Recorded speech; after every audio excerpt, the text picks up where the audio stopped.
അറഫത്തെ എന്തൊക്കെയാ പ്ലേസ്മെന്റ് ആയിട്ട് പോവാല്ലേ? അപ്പോൾ കോഴ്സ് ഇപ്പോൾ 6 മാസത്തോളായിട്ട് 6 മാസമായി കംപ്ലീറ്റ് ആയി. എവിടേക്കാണ് പ്ലേസ്മെന്റ് പോകുന്നത്? തിരുവനന്തപുരത്തേക്ക്.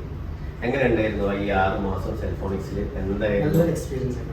മൊബൈലിനെ കുറിച്ചൊന്നും പറയാതെ ഇവിടെ വന്നതിന് ശേഷമാണ് ഏകദേശം മൊബൈലിൻ്റെ ഒരു 80-90% മനസ്സിലാക്കാൻ പറ്റി. നല്ല രീതിയിൽ ഇവിടെ വർക്ക് ചെയ്യാൻ പറ്റി. പിന്നെ ഇവിടെ എല്ലാവരും നല്ല സപ്പോർട്ടായിട്ട് കൂടെ ഉണ്ടായിരുന്നു. നീ അഡ്മിഷൻ എടുത്ത സമയത്ത് അല്ലെങ്കിൽ അതിന് ശേഷം എന്നോടൊരു കാര്യം പറഞ്ഞിട്ട് ഓർമ്മയുണ്ട്.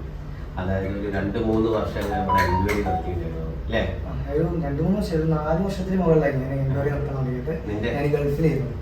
അപ്പം അന്ന് മുതൽ ഒരു സർവീസർ ആവണമെന്നുള്ള ആഗ്രഹം വെച്ചിട്ട് അങ്ങനെ എൻക്വയറി നടത്തിക്കൊണ്ടിരുന്നു. ഒരുപാട് ഇൻസ്റ്റിറ്റ്യൂട്ടിൽ അന്വേഷിച്ച്, പക്ഷേ സെൽഫോണിക്സ് ആണ് ബെറ്റർ എന്ന് തോന്നിയപ്പോൾ ആ 4 വർഷത്തിന് ശേഷം ഇങ്ങോട്ടേക്കാണ് എത്തിപ്പെട്ടത്. അതായത് ഇയാളെ കാര്യത്തിൽ എനിക്ക് പറയാനുള്ളത് എന്താണെന്ന് വെച്ച് കഴിഞ്ഞാൽ, നമുക്കിപ്പോൾ ഒരു ഡ്രീം, ഒരു കോഴ്സ് ചെയ്യണമെന്നോ അല്ലെങ്കിൽ എന്തെങ്കിലും ഒരു ആഗ്രഹം ഉണ്ടെങ്കിൽ അത് നേടിയെടുക്കാൻ വേണ്ടിയിട്ടുള്ള ഒരു ശ്രമമാണ് ഇയാളിപ്പോൾ ഈ mobile phone repairing course complete ചെയ്തിട്ടുള്ളത്.